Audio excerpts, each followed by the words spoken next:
Hello, everyone. Thank you so much for popping in to take a look at my vintage burlesque and costume collection. Now I'm going to be showing some of my favorite pieces. Maybe I'll make another video from here. We'll see how this one goes.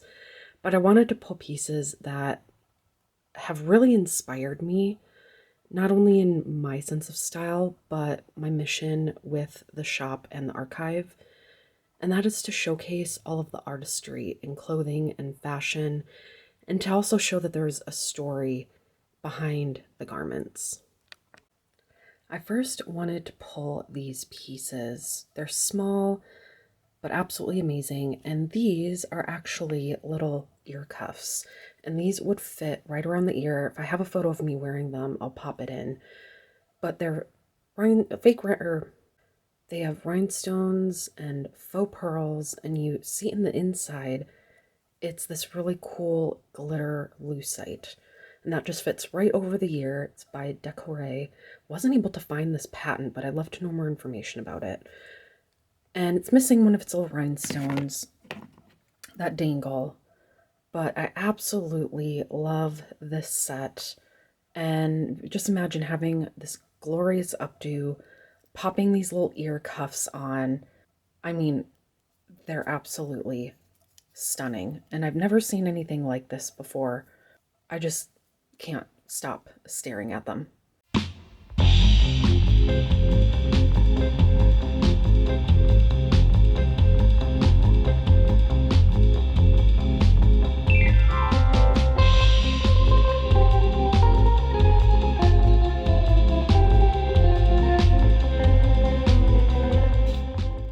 Now, there was a period of time where I got really into collecting vintage pasties, and if I could find them, the matching G-strings.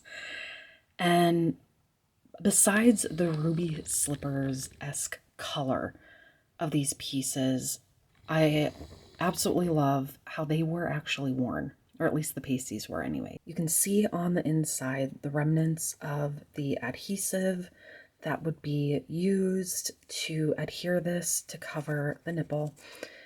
And I can just visualize the performer using these and doing her little tassel twirl and how it glittered and just sparkled on the stage. Now, when I got these, I got them years ago. I don't believe I got any provenance from the original owner, but more than likely she made all of these herself. And that's what I really love about burlesque costumes. Even to this day, you see a lot of performers making their own costumes, putting all the hard work in, making them individual and one of a kind and unique. And they're like pieces of folk art, and they're very telling of what the performer wanted to convey, what resources they had available, and just the story behind them and each performer. I wish I could reach into these and pull out some of that information, but for now, I just have to look and admire.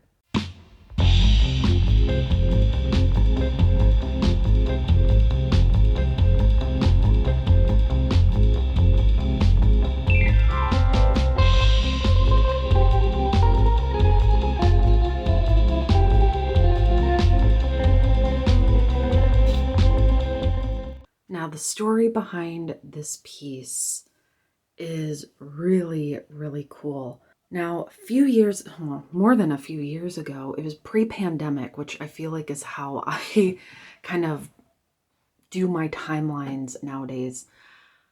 I just became, again, obsessed with collecting vintage burlesque costumes, and anywhere I could find them, I would snap them up. And I think this was in either 2016, 2017. I was on Instagram, and I was following Danielle Colby from American Pickers. If you watch that show, you know that she's a burlesque performer, just amazing sense of style, collector. And I believe she fixed a lot of costumes like these that she found, but she was selling off pieces to go down to Puerto Rico after their hurricane in 2017. I can't remember what the name of it was, and was selling off some pieces in her collection, and this was one of them. So of course I had to snatch it up because the provenance is amazing. The purpose of her selling it was such a good cause. So really, I felt like I had no choice. Now this piece up here is not a headpiece. It's actually two of these armbands velcroed on to one. These were meant to be on the ankles, and this piece would be on laying flat on the foot. I just wanted to dress up the headband. It came with a matching choker, and if I can zoom in a little bit, you can see the metallic thread in there. It's tarnished because of age and everything, but you can see the attention to detail. The iridescent beading over the sequins, the jewels. A lot of detail went into this.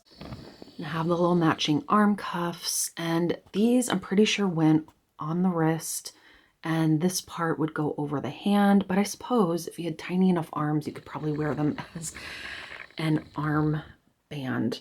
Now, looking at the cups and the shoulder pads, this is where you could tell that some pieces had been mended and repurposed. I'm pretty sure the original straps for these had long since disintegrated, falling apart. So there's this stretchy gold elastic holding it together, kind of similar to what you would have on a bra strap. And over here on the back, there's some mending that was done, probably to strengthen this, to make sure it didn't break. But you still have some of that metallic thread woven around here. I mean, look at how ornate and sculptural this is. Now, my mannequin does not fill this piece out, but obviously the breasts would go in here. This would be covering the nipple area. And then you have these fabulous arm cages, fit right on the shoulders, beautiful dangling beads. I mean, this is a pure work of art. Now, if we lower down here, actually came with the matching belt as well. Again, this mannequin does not properly fit this. So this is the front. The back of it is right here, and it would obviously just go under and snap and attach on hip to hip, but my mannequin did not want that this time. But this is a really, I mean, this is heavy, very heavy, but sturdily made, because these were meant to shimmy, shake. Let's see if I can. There we go. You get the idea. But these were meant to last, and you couldn't be shaking your hips up on stage and have all of the beads just shatter. So they're sturdy. They are on there, but also if they do tend to break and fall down and fall out, you can easily repair it as well. Now, I can't remember because I bought this over Instagram back in 2016, 2017, and I can't go back that far in my messages, but I believe this piece was from the 1960s and probably rehabbed maybe in the 70s. Again, a lot of these burlesque costumes, whether it was by the original owner or another performer that acquired them, they've been retrofitted, new things added, old things rehabbed. So this could be really a mixture of all the decades. It could even be from the early 50s. I mean, a lot of the metal thread and work here does look earlier, so I'm gonna safely say a lot of it's from the 60s. Then as the decades went on, pieces were added, subtracted, but regardless, absolutely stunning. And the color. Now, I didn't put this on the mannequin because all the feathers come falling apart. They're a little old, but it came with a matching feather boa. But I really do not feel like cleaning up feathers, so I'll just hold it next to it. kind of get the idea. I mean, very showgirl-esque as well. Ugh. Again, the color.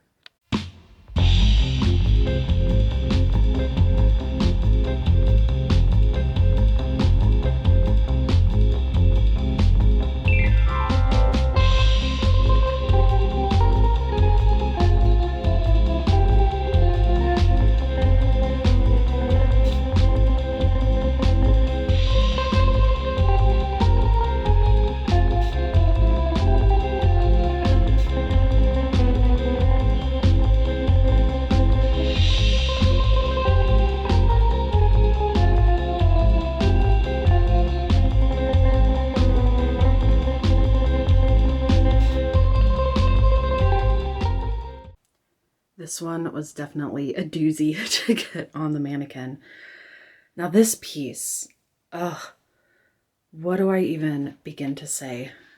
Now first I'll try to date it. Now this one is definitely at the latest from the early 1950s, but as with the other one, it's hard to tell because there are elements of it that are older and there are elements of it that are a little bit more modern, and by modern I mean maybe mid to late 50s. But this golden rainbow set is absolutely glorious, and it's as heavy as it looks. Now this set definitely got a lot of wear, and you can tell because of how faded and worn these rainbow colored sequins are. But can you just imagine how colorful and striking this set looked in its prime? You just look at all of these rainbow jewels and the layers and layers of gold beading. Some of the beading has been lost. You can see in there a little bit some of the empty threads, but really the amount of layers this piece has, you really wouldn't be able to tell.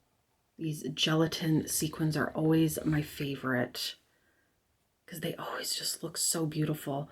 But these straps, they've been tied multiple times. There have been multiple alterations. This is one of the only, now I don't know if it was the original hook to the set, but one of the oldest hooks that's on this piece, and it's very corroded, very worn. Some of the other ones have the chrome finish to it. I mean, just look at this. I always am at a loss for words when I see this set.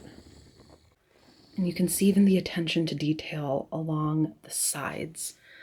And this belt, what's interesting is that it attaches on both sides. So these came in two separate pieces, and you could tear things off easier. These straps on both sides have hooks. Can't really see it there. So you could take one strap off, take both of them off at the same time. So you definitely got a lot of options with this one. Now just to show you how sturdy this piece is, and it may look a little rough around the edges, but this was built to last. And I wore this a few years ago. My friend Carrie Janusik, who owns Old School Collodion here in Fargo, she does beautiful wet plate photography and tintypes. We did a Phantom of the Opera themed wet plate shoot, and I had a Christine Daae white robe, but in the Broadway production she had the Hannibal costume underneath her robe, and it was a jeweled gold, red, green, beautiful top, and I really wanted to make it as accurate as possible. So I actually wore this top under that robe, and it worked perfectly. Trying to get the least amount of glare as possible, but here is one of the plates. I'll try to put it in color photos if I have it so you can get more of a visualization, but I'm wearing the top here under this gorgeous robe. Sheet music, the candelabra. This was a really, really fun shoot to do. I had so much fun. And at the time, I really wanted to bring I have one of the Don Juan sheet music pieces that was a prop in the Broadway production, but I couldn't find it at the time because I put it in storage, and I really, really wanted to use this for the shoot, and I ended up finding it 2 weeks afterwards, but that's how it goes. So this piece now has a new little story attached to it.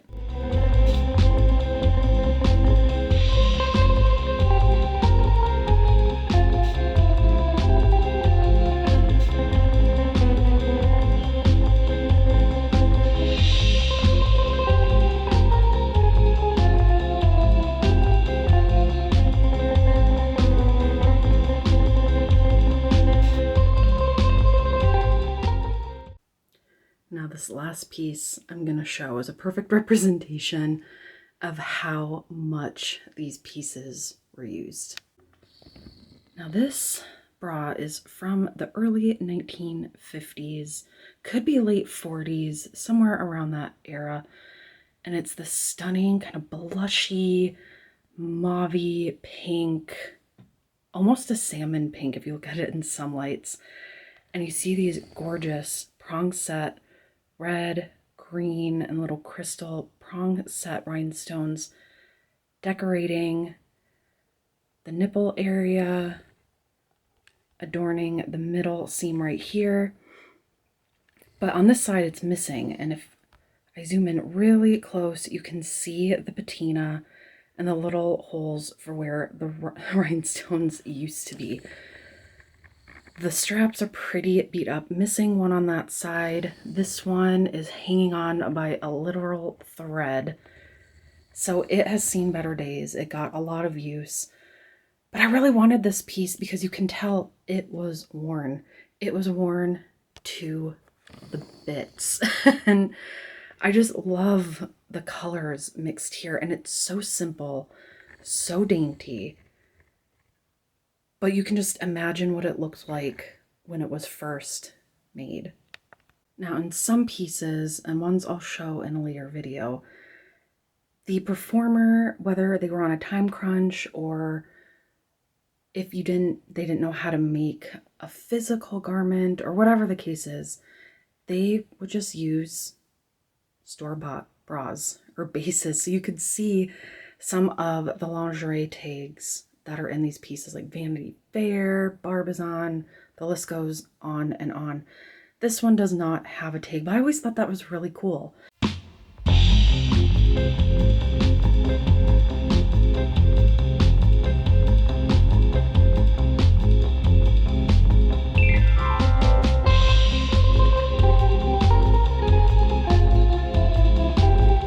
Thank you so much again for watching. I am really excited to finally be breaking these pieces out. Wanted to give a sneak preview of what will be in the next video, and this is an extra special one because I have a photograph of the original wearer wearing this piece. Now, this performer wore it for belly dancing, but has also been worn for burlesque as well. So you got to see it in action. My hope eventually is that I can get a lot of these pieces on a rotating display in the shop. I did a little museum, kind of a little mini museum in my shop a few years ago, showcasing a couple of these. I would love to do a more permanent display because they're just so gorgeous and they're cool and they're art pieces and they're one of a kind, and the list goes on and on. And I'm a big fan of burlesque myself. I love burlesque shows. I have friends who are performers, and seeing the acts and the costumes they come up with always inspires me. So whenever I see these pieces, it's the first thing I think of. All the amazing performers before, during, and in the future. And how I hope this is an art that will stay alive and as relevant as it can be for a long, long time.